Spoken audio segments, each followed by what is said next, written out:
Moi, c'est Ghislaine Kamalandoa. Je travaille à la RTNC. Mais en plus de ça, j'ai des extramoroses. C'était pour essayer de soutenir les études de mes enfants. Parce que c'était pas facile quand tous terminent la 6e année secondaire et puis ils doivent faire l'université. C'est pas facile, vous savez. Vous connaissez bien notre milieu. Alors j'étais obligée de faire autre chose à côté pour essayer de payer les frais académiques. Il y en a qui sont partis même en dehors du pays, c'est pas facile. Donc c'est un peu ça. Alors je suis dans l'agroalimentaire. En fait, l'agroalimentaire, c'est mon fils qui est allé étudier à Kimpese chez le père Charles. Il est ingénieur agroalimentaire, mon fils aîné. Et quand il est rentré, déjà quand il était à Kimpese, il commençait déjà à maîtriser les choses. Et nous, on était là à les regarder faire. Et puis, c'était une formation sur l'État. En fait, il nous a formés sur l'agroalimentaire, c'est la transformation de fruits locaux. Fruits de toutes les saisons. Hein. Quand j'achète, c'est comme ce que j'ai ici, ça c'est du multifruits. Là-dedans, il y a le maracuja, il y a l'ananas, il y a le païpaï. Le païpaï, le gros là qui est rouge, hein? C'est ça, pour essayer de colorer. Donc c'est avec ça que nous faisons. Il y avait des figues, hein? On appelle ça un kikongo mingengue. Les petites figues là, nous avons transformé aussi. Par moment, nous faisons c'est pas le nom scientifique de mangasende. C'était ici, mais c'était déjà épuisé. Les gens ont découvert, il y en a qui m'ont même fait des reproches. Vous gardez de bonnes choses à Kinkanda et ici en Ville-Bassi, on ne trouve pas ça. Donc, nous sommes dans la transformation. Mon fils est parti à Kin, il travaille là-bas. Nous sommes restés avec cette petite unité de transformation. Donc, les gens qui viennent de l'autre côté, Boko, Kyonzo et tout ça, qui vont acheter chez les femmes rurales, oui. Alors, ils viennent avec au marché ici. Nous, on se contente d'acheter au marché parce qu'on n'a pas le temps d'aller au village. Nous achetons les produits, on arrive à la maison, on lave ça soigneusement et puis nous avons des machines. Des petites machines que nous avons achetées dans les bilocos. On n'a pas de grosses machines. Et avec ça, des mixeurs, oui, nous transformons. Mais il faut pasteuriser. La pasteurisation, c'est quoi? C'est pour essayer de garder longtemps le produit. Parce que quand vous ne faites pas la pasteurisation, dès que vous mettez vous fermez la bouteille, les jours qui suivent, ça commence à fermenter. Ça devient du vin. Alors pour éviter ça, nous n'avons pas le matériel électrique, nous travaillons avec la marmite Ma Famille, nous mettons sur le feu. Et quand l'eau bouillit à 100 degrés Celsius, nous mettons toutes les bouteilles dans l'eau et il faut compter 1 heure du temps et puis vous enlevez. C'est pasteurisé, ça peut même faire plus de 6 mois, ça reste comme ça. Chez moi d'ailleurs c'est presque une école de transformation, les jeunes filles mères viennent, on les apprend à faire les chips de bananes. J'ai des machines. On coupe les bananes et puis on grille ça, et puis accompagné des arachides. J'ai la machine pour fermer les sachets. C'est tout ce que nous faisons. Donc nous avons les jus des fruits de toutes les saisons. Et puis nous avons la moambe, le kindungwa, quoi encore, la confiture et le vin. Parce qu'après avoir fabriqué les jus, les déchets qui restent là, avec ça, on peut fabriquer du vin. Moi, j'ai toujours apprécié quand je vois une jeune fille au coin du quartier là, qui, le soir, il fait des beignets, il vend un peu d'arachide, il fait une petite unité de maléwa. Je les encourage. Parce que quand vous avez votre propre argent pour acheter les cabellos, pour acheter les bijoux, c'est difficile que vous puissiez verser dans la Donc vous êtes stable, vous êtes une fille, une jeune entrepreneur, vous êtes consciente de ce que vous faites, ça c'est la bonne vie. Et puis les hommes ont compris, hein, madame, ne vous en faites pas. Ils regardent là où je vais, est-ce qu'en cas de, Est-ce qu'elle peut? C'est un peu ça. Je me nomme Ruth Voubou Maïmona. Je suis la présidente de la comité professionnel femmes entrepreneurs de la FEC. Je suis là parce que je puis atteindre mes mamans qui sont arrivées ici. Elles sont membres de la FEC, c'est pourquoi elles sont en train d'exposer leurs produits qu'elles ont transformés. Et il y a la farine panifiable, la farine de foufou, le curcuma et les huiles de palme. Avec la farine panifiable, vraiment, c'est une nouveauté pour nous, mamans.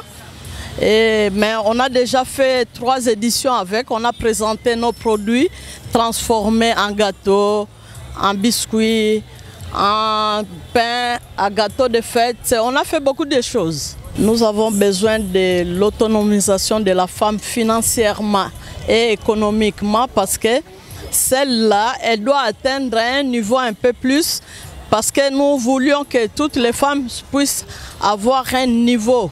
C'est pourquoi nous voulons créer la classe moyenne auprès de la FEC Congo Central. On a beaucoup de formations sur les réseautages avec d'autres membres qui sont partenaires. Il y a beaucoup de femmes qu'on est en train de former dans le programme Access.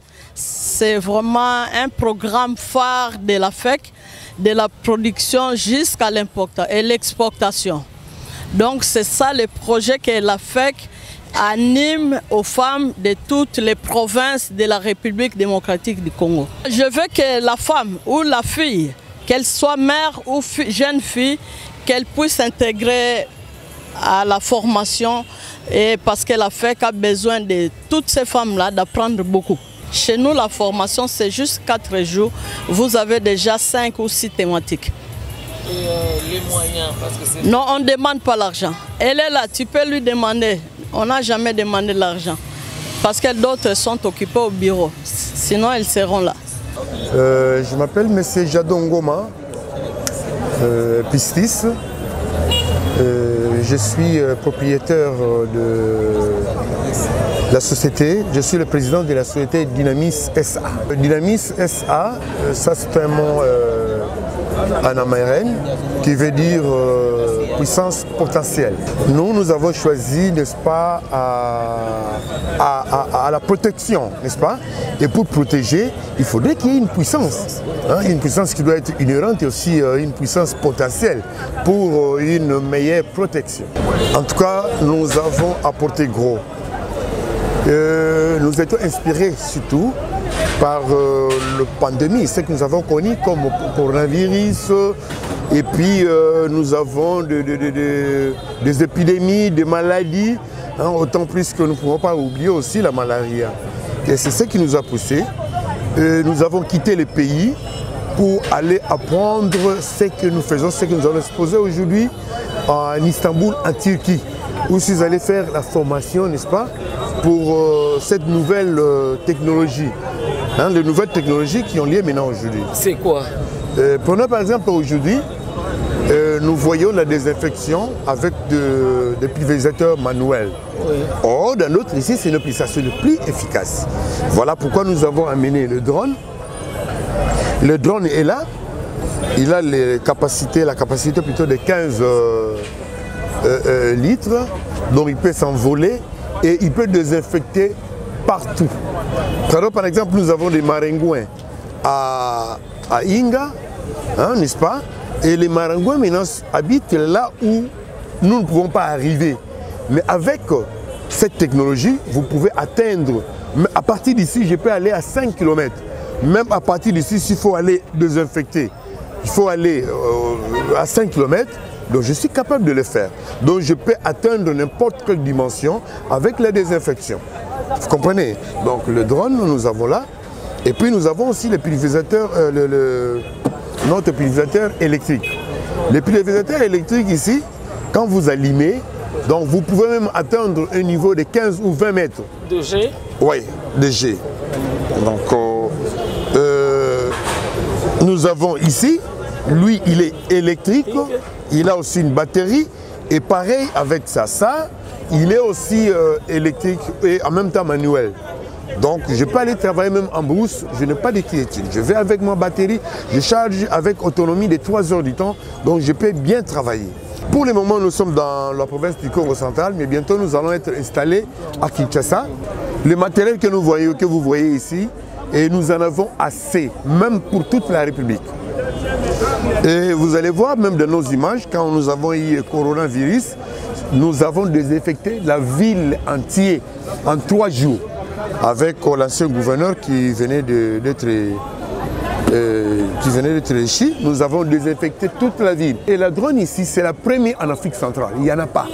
En Afrique, même quand vous allez, à peine ça va entrer en Belgique, parce que c'est une invention de 2022. Ça fait 3 mois qu'on vient de fabriquer ça. Vous comprenez? Donc, même en Afrique centrale, il n'y en a pas. Nous sommes le premier. Je pense que vous êtes de Kinshasa, vous n'avez jamais vu ça. Et en plus de ceci, nous avons un incinérateur qui est déjà installé à Palabala. Un incinérateur avec une capacité de 500 kg par heure.